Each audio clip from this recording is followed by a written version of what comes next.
Oke, keep rolling.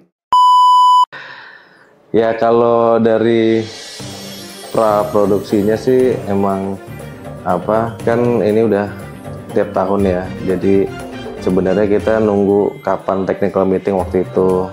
Terus apa aja syaratnya. Terus aku sama Krisna, Tian, sama Virgi udah mulai ancang-ancang di bulan-bulan Juli Agustus sih.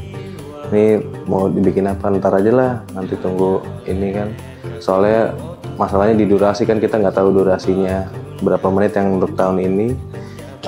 Mungkin kalau bicara soal film Pendek Darah, aku bakal ngomong tentang inspirasinya datang dari mana.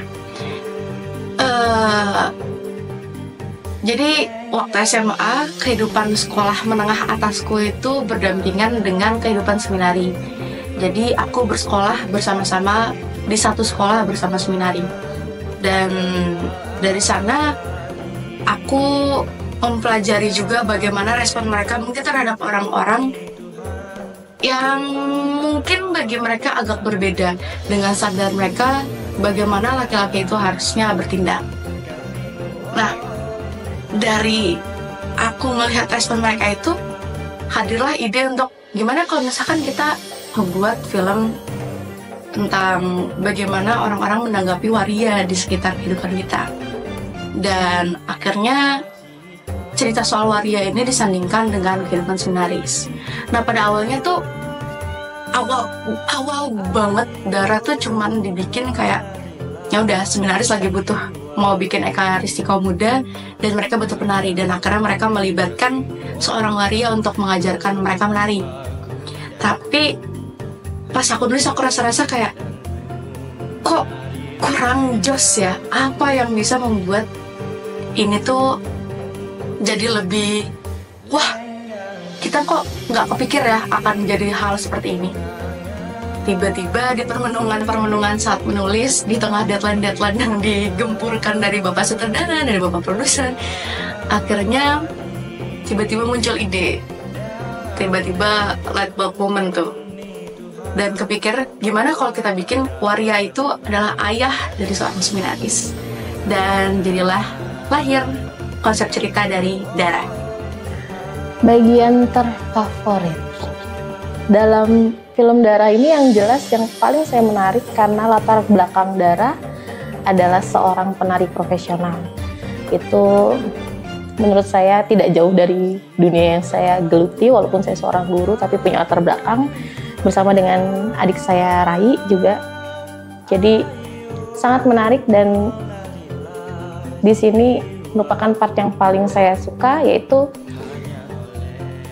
hampir semua rata-rata, tapi part di mana Dara menari lalu memvisualkan tarian dari logo Ardas dalam naskah itu cukup menantang karena apa yang diharapkan oleh seorang penulis harus disatukan dalam gambar di situ kan. Kita juga koordinasi sama Virgi waktu itu di lokasi, kebetulan di hari kedua kan Virgi datang. Kita juga minta apa yang diharapkan oleh penulis. DOP itu di sini berposisi sebagai orang yang mengatur gambar dan juga bercerita lewat gambar. Scene paling favorit sebenarnya banyak. Cuman di sini scene paling favorit itu adalah pas ketika Dara itu di rumah, dia make up untuk menuju ke tempat latihan, dan di situ dia mulai menari. Sebenarnya kalau secara teori yang tepat itu adalah sebelum kita memilih aktor, kita membuat dulu latar belakang dari karakter yang kita ciptakan. Jadi misalnya karakter Dara, kita harus membuat dia ini lahir tahun berapa, umurnya berapa, terus tinggi badannya berapa, yang nantinya akan juga sesuai dengan target yang mau kita cari orangnya siapa. Kebetulan prosesnya dipermudah dengan kita kenal sama Mbak Uti, punya kenalan, dan hal itu juga mempersingkat proses casting sebenarnya gitu, karena tokoh Dara sendiri di sini emang dia penari asli. Lenggang Puji ini sendiri itu menggambarkan tentang sebuah perubahan dari rasa sedih, rasa duka menjadi sukacita, yang tentunya melalui kasih Tuhan. Selanjutnya lagu ini sendiri itu merupakan sebuah pujian dan pengungkapan rasa syukur kepada Tuhan karena perubahan tadi. Kalau bisa digambarkan lebih lanjut, itu seperti jiwa kita yang sedang menari bebas dengan penuh rasa syukur kepada Tuhan karena telah terbebas dari rasa duka tersebut. Benar Pak Juri, yang paling teruskan ya dari Ernest sih, karena aku taunya Ernest ketika bilang wah film tahun ini keren-keren dan plot twist kan. Nah, rata-rata juri tuh pada bilang plot twist gitu kan.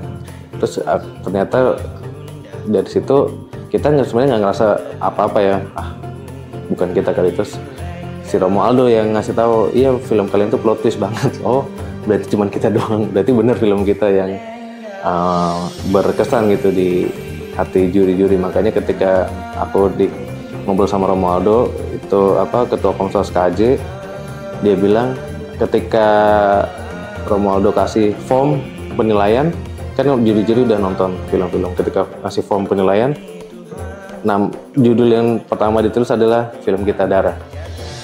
Satu hal yang menggelitik, membangkitkan rasa bela rasa untuk kemudian menjadi tema solidaritas yang menggelitik ya ketika menonton film Darah.